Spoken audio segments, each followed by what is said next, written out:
Right in front of everyone, she hissed. "This is insane. You're embarrassing me." I stayed calm and said, "I filed." I ended the call, and the next morning I did not go to the menu tasting. I froze my credit, flagged the loan as possible fraud, and pulled the file that listed our joint wedding email as the contact. Later that night, my mom called me. "If someone has to lose this family, it's going to be you, not her." $14,000 vanished from our savings in 3 weeks. My wife kept saying it was wedding stuff, but she could not show one clean invoice. Then a loan notice showed up in my name and the signature was not mine. I'm a non-destructive testing technician, 40. I scan steel parts with ultrasound and dye to find cracks before they split wide open. I don't trust smooth surfaces. Maris and I lived in a tan split level in Oak Hollow, Indiana. Our entryway had a boot tray that never stayed neat. A whiteboard calendar hung on the fridge, packed with vendor calls and reminders. And on the living room shelf sat a half-finished 1,000-piece puzzle we kept swearing we'd finish after the ceremony. That ceremony was the whole point. We had done a courthouse marriage 2 years earlier, just us and a judge, because her dad was sick and we didn't want to wait. He passed 6 months later. Maris kept saying she needed one real day where her family could see her in a dress. I wanted to give her that. So we planned a real wedding, even though we were already married. Full venue, food, lights, the whole thing. We saved for it like it mattered because to her, it did. She pushed hard for one thing from the start. A joint wedding email account. "It'll keep everything clean," she said. "No lost messages, no secrets. Everything in one place." I agreed. It sounded practical. It sounded like teamwork. The week it all broke, we had a menu tasting scheduled at a renovated barn venue. We were supposed to decide between smoked chicken and braised beef. Maris bought a new notebook, and a set of gel pens like this was a school project. She kissed my cheek and told me I was her calm place. That same day, I was downtown in a concrete parking garage near the venue. I'd left a site meeting early because Maris wanted me at the tasting. I stepped into the elevator with my phone in one hand and my hard hat in the other. The elevator doors closed. My phone buzzed, unknown number. No name, no greeting, just a link and one line. "Check the wedding inbox, then check your bank." My thumb hovered. My stomach tightened.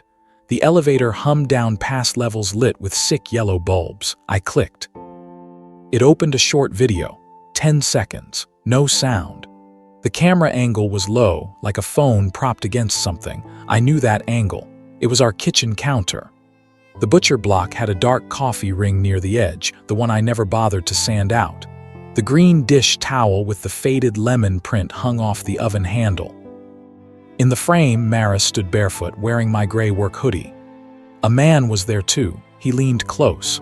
She smiled like she had been waiting all day. He touched her face and kissed her, not quick, not nervous, comfortable. Then he lifted his left hand and showed a ring. My ring, not the wedding band, the other one. The one we had picked for the ceremony, the one that had been at the jeweler getting resized. Maris laughed. She pressed her forehead to his.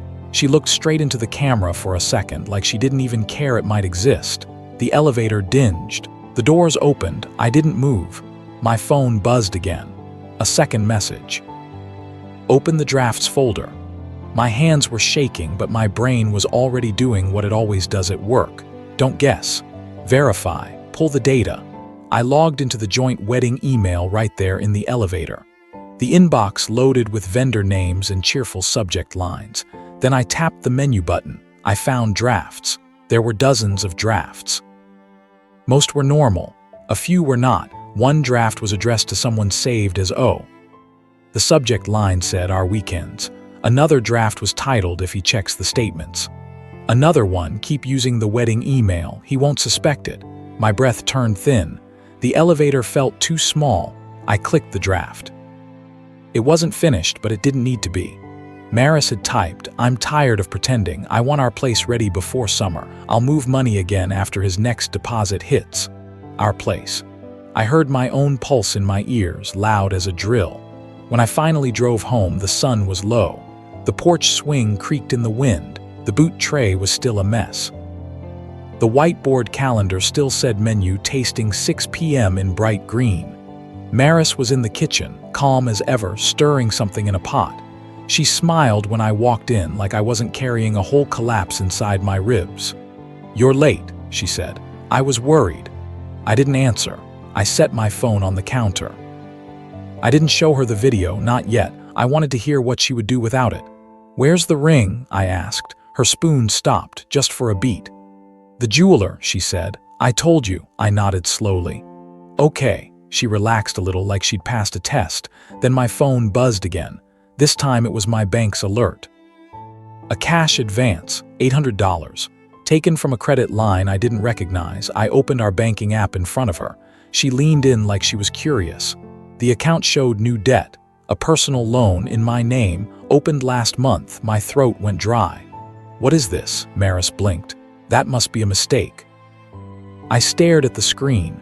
There was an address attached to the loan paperwork, not ours. A small house in a town 30 minutes away. Maris reached for my phone. "Let me see." I pulled it back. Her face shifted, not panic, not guilt, annoyance. "Perrin," she said, using my full name like she was about to coach me through a tantrum. "We can talk about this after the tasting. Don't do this right now." I left the pot steaming. I left her in the kitchen. I walked upstairs and sat on the edge of the bed until the room stopped spinning. Then my mother called. Maris must have called her first. That was Maris's style. Get ahead of the story. Control the voice people hear. My mom didn't even say hello. "She told me you're acting unstable," my mom said. I stared at the wall. "Mom, there's a loan in my name, and Maris has been under so much stress," she cut in. "She visits me every week, she helps me, she listens, you're always working." I swallowed. "That doesn't explain." My mom's voice went flat. "If someone has to lose this family, it's going to be you, not her." I didn't speak.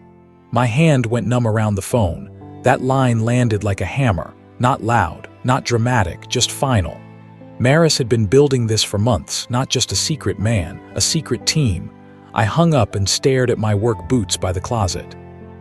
They were scuffed and solid. They looked like the only honest thing in the room. At 11:47 p.m., I called the first lawyer name that came up from a friend at work. The voicemail said he didn't take calls after hours. I didn't hang up. I called again, then again. On the fourth call, someone answered, a man's voice, low and tired. "This is Merrick." "I need help," I said. "Tonight." There was a pause. "You married?" "Yes." "Kids?" "No." "Cheating?" "Yes." "Money missing?" "Yes." Another pause. "You near downtown?" "I can be." 20 minutes, corner booth. The all-night soup place by the courthouse. Bring whatever you have. By the time I got there, the place smelled like garlic and bleach. The lights were too bright. The cook was mopping around a table like he owned the floor.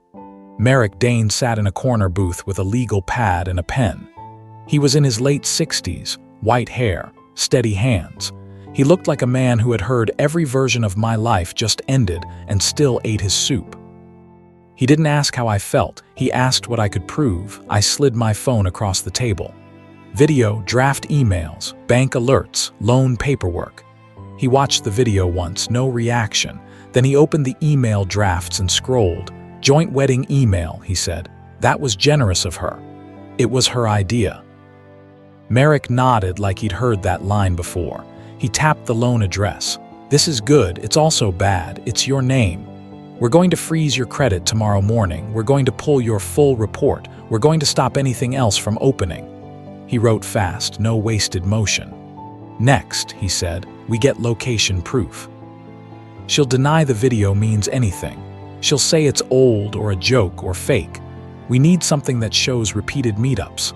I thought of my work. You don't call one blurry scan a failure. You confirm it from another angle. "I can get toll logs," I said. "We have a transponder." "Good. Also car data if you have it." "Parking apps, anything." Then he leaned back. "You want to save the marriage." I didn't answer right away. My mind flashed to my mom's words, "Lose this family." Merrick didn't push. He just waited. "I want the truth," I said, "and I want out." He nodded once. "Then act like the man who found the crack before the collapse." The next morning, I did not go to the menu tasting. I went to work, but I didn't scan steal. I made calls. First, I froze my credit and put a lock on it. Then I called the bank and flagged the loan as possible fraud. I asked for the full file, including the signature page and the contact email. That contact email was the joint wedding email. I called a friend from the plant, a quiet guy named Jalen who used to do tech support before he changed careers. He didn't gossip, he just fixed things. "Can you pull login history from an email account?" I asked. "Sure," he said. "If you have access." I did. Within an hour, Jalen sent me screenshots, login times, devices, locations. There were logins late at night from an IP address tied to a place called the Lyric Annex. I looked it up. It was part of the old theater downtown, a backstage workshop space used by stage crews. I felt cold all over. That same day, I pulled our toll records. Maris had been taking the transponder across the river almost every Saturday. The pattern was clean. She told me she was visiting her cousin in Fairgrove. Fairgrove wasn't across the river. The toll logs were. Then I checked our shared calendar. Maris had blocked whole weekends with vague notes like family stuff and errands. I opened the wedding email again and searched Lyric. A thread popped up between Maris and Orson P. Subject line, lighting test. The emails were not about lighting, they were about timing. Doors, who would be there when she could slip away. Orson Pell, that was the man. I found him on social media in 10 minutes. He was a stage lighting director. He posted moody photos of spotlights and dusty curtains. He wore black, everything like it was a uniform. In one picture, he stood in the Lyric Annex with a coffee mug I recognized. Our mug. The one with the chipped rim. I didn't scream. I didn't throw my phone. I started building the stack. Money proof, the loan in my name, the cash advances, the restaurant charges on nights she said she was at my mom's. Location proof, toll logs, email login locations, the theater address tied to her late-night logins. Communication proof, the drafts, the hidden email thread, and a shared document in the wedding email called Budget V3. I opened that document. It wasn't a wedding budget, it was a plan. Line items for rent deposit, utility setup, and new couch. Notes in the margin said things like, "After Perrin signs the vendor checks, we can move it." My hands were steady now. That scared me more than the shaking did. Retaliation wasn't revenge for the fun of it. It was containment. You isolate the failure so it stops spreading. First, I changed the access code on our smart lock. Maris still had a key, but the code was what she used most. I removed her from the home app. Then I moved my paycheck deposit to a new bank account. I left enough in the old account to cover the mortgage so she couldn't claim I abandoned the bills. Then I redirected the wedding email password recovery to my phone only. I didn't delete anything. I didn't warn her. I just took control. That night, I packed a duffel bag and drove to my friend Cato's place. He had a garage loft over his workshop that smelled like sawdust and engine oil. He didn't ask questions. He just handed me a spare blanket. "You safe here," he said. I slept 3 hours. The next day, Merrick filed the divorce paperwork. He explained it in plain words. "This starts the clock," he said. "It sets the rules. It keeps her from draining you while she performs innocence." He arranged for a process server to deliver it where it would matter. Maris worked as a patient advocacy coordinator at St. Bridget Medical Center. She had to follow strict rules about ethics and conflicts. She also helped plan hospital fundraisers, which meant she had access to vendor lists and budgets. Merrick's plan wasn't to ruin her life with rumors. It was to send truth to the people who were required to act on it. The papers were served in the hospital lobby, right by the donor wall during lunch rush. Maris called me 5 minutes later. Her voice was sharp. "What did you do?" she hissed. "I filed," I said. "This is insane. You're embarrassing me." I stayed calm. "You took a loan in my name." "It was for us," she snapped. "You don't understand what I was trying to build."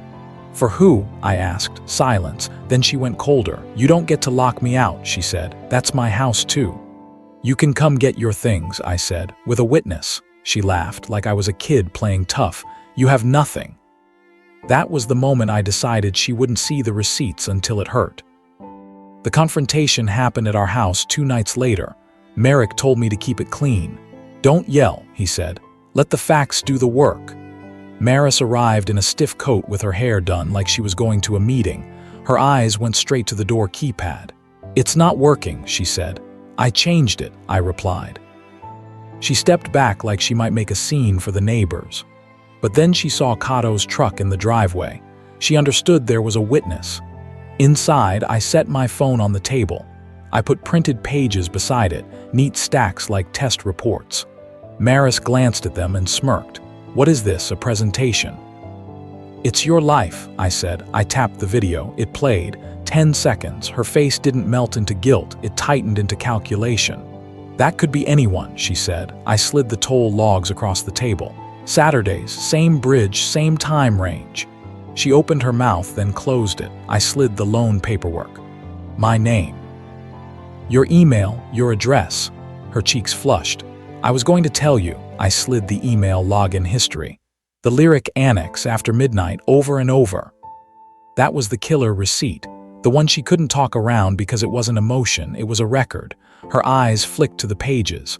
Her breath hitched for the first time. "You hacked me," she said. "No," I answered. "You invited me. You insisted on a joint account." For a second, she looked like she might cry, then her chin lifted. "You're throwing away everything because you're jealous." I didn't raise my voice. "I'm ending it because you built a second life with my money and my name." She stood so fast the chair scraped. "Orson loves me. He understands me." "Then go to him," I said. She stormed out. Her tires squealed down the street. 3 hours later, Orson did what men like him do when the lights turn harsh. He vanished. Maris emailed him from the wedding account and the messages bounced back. She tried his social pages. He had blocked her.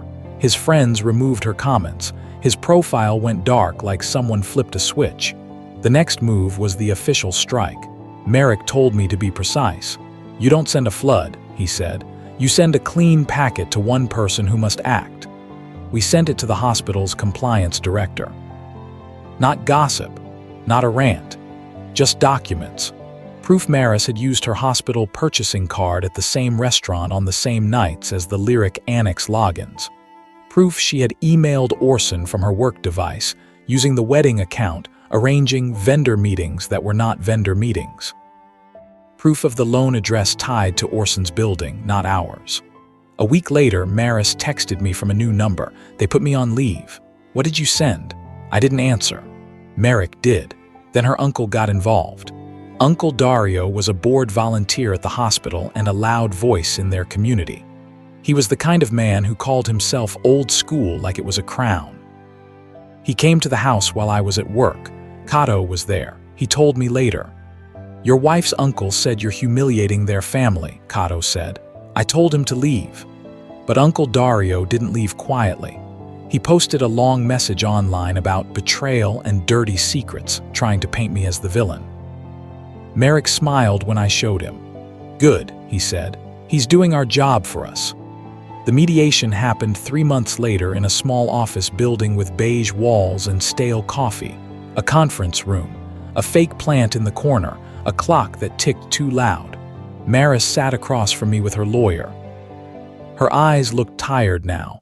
Her confidence had cracks. She wanted the house. She wanted me to keep paying the loan. She wanted to keep my last name for professional reasons. She wanted me to sign a statement saying the hospital misunderstood. Merrick didn't blink. He slid our stack across the table like it weighed nothing. Maris's lawyer read the login history, the loan file, the emails.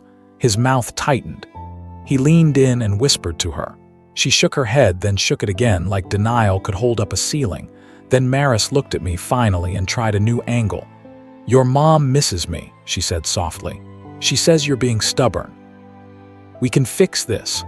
I pictured my mom's voice. Lose this family, not her. I pictured Maris in my kitchen, my hoodie, my ring on another man's hand. I took a breath and made my choice. "I'm not signing any statement for your job," I said. "I'm not paying a loan you opened in my name to build a life with him." Maris's eyes flashed. "So you're going to destroy me?" Merrick spoke, calm as stone. "We're offering a clean exit." That was the real power, not revenge. Exit. Here was the irreversible break I chose, right there at the table. I agreed to take my name off the house and walk away from my share of the equity as long as Maris signed a no-contact agreement. No calls, no texts, no new numbers. All communication through Merrick only, and only about closing documents. It meant I lost money I could have fought for, but it also meant she could never walk back into my life with another story. A crack doesn't get better because you stare at it. You replace the part and move on. Maris stared at the paper like it burned. Her jaw worked, then she signed. Her pen shook. Mine didn't. 2 years passed. Maris tried one reconnect attempt, not a call, not a text, a letter, real paper mailed to Merrick's office like she wanted it to feel serious.